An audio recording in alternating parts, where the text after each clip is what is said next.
வணக்கம். இன்னைக்கு நாம சாஃப்ட்வேர் பேட்டர்ன்ஸ் பத்தின ஒரு சுவாரஸ்யமான பயணத்துக்கு போக போறோம். கடந்த 40 வருஷமா இது எப்படி வளர்ந்திருக்கு, இனி எதிர்காலத்துல இது எப்படி இருக்க போகுதுன்னு பார்க்கலாம். அதாவது சாஃப்ட்வேர் உருவாக்குற விதத்தையே மாத்தின ஐடியாக்களை பத்தி தான் தெரிஞ்சுக்க போறோம். சரி, ஒரு முக்கியமான கேள்வியோடு ஆரம்பிக்கலாம். யோசிச்சு பாருங்க, 1994ல வெறும் 23 சிம்பிளான ஐடியாவா ஆரம்பிச்ச ஒரு விஷயம் இன்னைக்கு நாம பயன்படுத்துற எல்லா நவீன சாஃப்ட்வேருக்கும், அதாவது கிளவுட்ல இருந்து ஏஐ வரைக்கும் எப்படி ஒரு அடித்தளமா ஒரு ப்ளூ பிரிண்டா மாறுச்சு.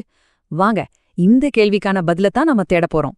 முதல்ல இந்த சாஃப்ட்வேர் பேட்டர்ன் அப்படின்னா என்னன்னு சிம்பிளா புரிஞ்சுக்கலாம். ஒரு சாஃப்ட்வேர் டிசைன் பண்ணும்போது திரும்ப திரும்ப ஒரே மாதிரி பிரச்சனை வரும் இல்லையா? அந்த மாதிரி பொதுவான பிரச்சனைக்கு எக்ஸ்பர்ட்ஸ் கண்டுபிடிச்ச நாம திரும்ப திரும்ப பயன்படுத்தக்கூடிய ஒரு ரெடிமேட் தீர்வு தான் இந்த பேட்டர்ன். ஒரு பில்டிங் கட்டுறதுக்கு ப்ளூ பிரிண்ட் எவ்வளோ முக்கியமோ அந்த மாதிரி தான் இதுவும். சரி, நம்ம பயணத்தோட முதல் கட்டத்துக்கு போகலாம். இதுக்கான அடித்தளம் எப்படி போடப்பட்டுச்சு, அப்புறம் எப்படி ஒரு பெரிய வெடிப்பு மாதிரி இது பரவுச்சுன்னு பாப்போம். ஒரே ஒரு புத்தகத்துல ஆரம்பிச்சு இது எப்படி ஒரு பெரிய ஐடியா உலகமா விரிவடைஞ்சதுங்கிறது தான் இந்த கட்டம். எல்லாத்துக்கும் ஆரம்பம் இந்த நம்பர் தான், 23. ஆமா, 1994ல கேங் ஆஃப் ஃபோர்னு சொல்ற 4 பெரிய டெக் வல்லுநர்கள் எழுதின புத்தகத்துல வெறும் 23 டிசைன் பேட்டர்ன்ஸ் தான் இருந்துச்சு. இதுதான் சாஃப்ட்வேர் உலகத்துல ஒரு புது புரட்சிக்கே விதையா அமைஞ்சுது. ஆனா போக போக சாஃப்ட்வேர் ரொம்பவே சிக்கலாக ஆரம்பிச்சுது. பெரிய பெரிய பிரச்சனைகளை எல்லாம் சால்வ் பண்ண வேண்டியிருந்தது. அப்பதான் ஒரு விஷயம் தெளிவா புரிஞ்சுது. இந்த ஆரம்ப கட்ட 23 பேட்டர்ன்ஸ் மட்டும் பத்தாது. அந்த தேவைதான் ஒரு பெரிய வளர்ச்சிக்கு காரணமா இருந்துச்சு. ஒவ்வொரு குறிப்பிட்ட துறைக்கோன்னு புதுசா பேட்டர்ன்ஸ் வர ஆரம்பிச்சுது. உதாரணத்துக்கு மார்டின் ஃபவுலர் கொண்டு வந்த ரெபாசிட்டரி பேட்டர்ன். இது பெரிய நிறுவனங்களோட சாஃப்ட்வேர்ல டேட்டாவை கையாள்றது ரொம்ப ஈஸி ஆக்குச்சு. இதே மாதிரி டெஸ்டிங்க்கு, இன்டகிரேஷனுக்குன்னு தனித்தனியா பேட்டர்ன்ஸ் உருவாகி அதோட எண்ணிக்கை அதிகமாகிட்டே போச்சு. இந்த வளர்ச்சி எவ்ளோ வேகமா இருந்துச்சுன்னு பாருங்க. 1994ல வெறும் 23, ஆனா 2000கள்ல 100க்கும் மேல. இப்போ 2020கள்ல 300யும் தாண்டிடுச்சு. இது நிஜமாவே ஒரு மிகப்பெரிய பாய்ச்சல் இல்லையா? அடுத்து நம்ம பயணத்துல 2வது பகுதிக்கு வந்தாச்சு. கிளவுட் மற்றும் டெவாப்ஸ் புரட்சி. அதாவது சாஃப்ட்வேர் முதலா சர்வர் ரூமை விட்டு வெளியே வந்த கதை. நம்ம சாஃப்ட்வேரை கிளவுடுக்கு மாத்துனதுங்கிறது ஒரு வீட்டை ஒரு இடத்துலேருந்து இன்னொரு இடத்துக்கு மாத்துற மாதிரி இல்ல. அது நாம சாஃப்ட்வேரை பாக்குற, இயக்குற விதத்தையே அடியோட மாத்திடுச்சு.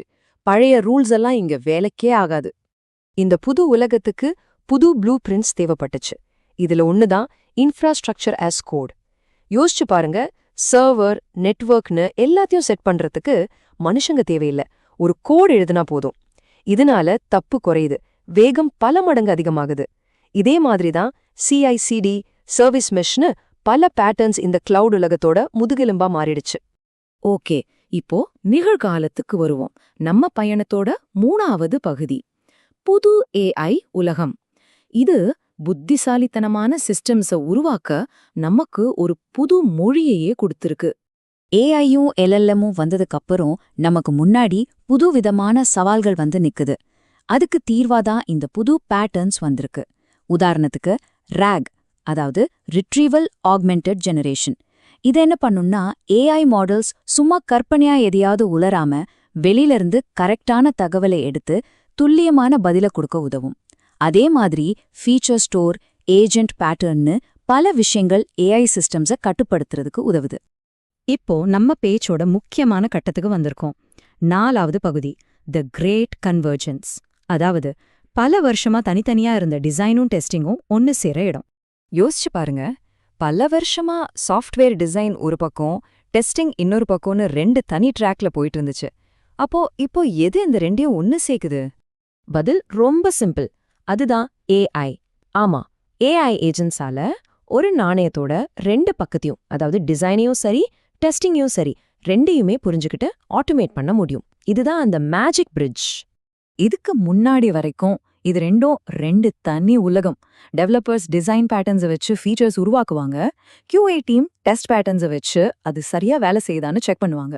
ஆனா இப்போ AI இந்த 2 வேலையையும் ஒன்னா பாக்குது. இது ஏன் ஒரு பெரிய கேம் சேஞ்சர்னு தெரியுமா? ஏன்னா இனிமே ஒரு ஃபீச்சரை உருவாக்கும் போதே அதுக்கான பர்ஃபெக்டான டெஸ்ட்டையும் AI ஆட்டோமேட்டிக்கா எழுதிடும். இதனால ரிலீஸ் வேகம் ராக்கெட் மாதிரி போகும், குவாலிட்டியும் வேற லெவல்ல இருக்கும். இதுதான் இந்த இணைப்போட உண்மையான பவர். சரி, வாங்க நம்ம பயணத்தோட கடைசி பகுதிக்கு போலாம். 5வது பகுதி, பேட்டர்ன்ஸோட எதிர்காலம் எப்படி இருக்கும்? 3 விதமான சாத்தியக்கூறுகள். அதாவது, நாளைக்கு நம்ம கோட்ல முக்காவாசி வேலையை ஏஐ செய்ய ஆரம்பிச்சுட்டா என்ன ஆகும்? முதல் சினாரியோ, பேட்டர்ன்ஸ் தொடர்ந்து நம்ம கூடவே இருக்கும். அது எப்படி சாத்தியம்னு கேக்குறீங்களா? இந்த எதிர்காலத்துல பேட்டர்ன்ஸுங்கிறது மனுஷங்களுக்கும் ஏஐக்கும் நடுவுல பேசுற ஒரு மொழியா மாறிடும். நாம ஹே ஏஐ இந்த இடத்துல இந்த பேட்டர்னை யூஸ் பண்ணுன்னு சொன்னா போதும், ஏஐ அதை கரெக்டா இம்ப்ளிமெண்ட் பண்ணி அதுக்கான டெஸ்டையும் எழுதிடும். 2வது சினாரியோ, பேட்டர்ன்ஸ் நம்ம கண்ணுக்கு தெரியாம போயிடும். அதாவது அது இருக்கும், ஆனா மறைஞ்சிருக்கும். இங்க என்ன நடக்கும்னா, ஏஐ அது கத்துக்கிட்ட எல்லா பேட்டர்ன்ஸையும் தனக்குள்ள வச்சுக்கும். நாம என்ன வேணும்னு சொன்னா மட்டும் போதும், அதுவே பெஸ்டான சொல்யூஷனை உருவாக்கிடும். பேட்டர்ன்ஸ் எல்லாம் நம்ம கோட்ல இருக்காது, ஆனா ஏஐயோட பிரெயின்ல, அதாவது அதோட நியூரல் நெட்வொர்க்ல இருக்கும்.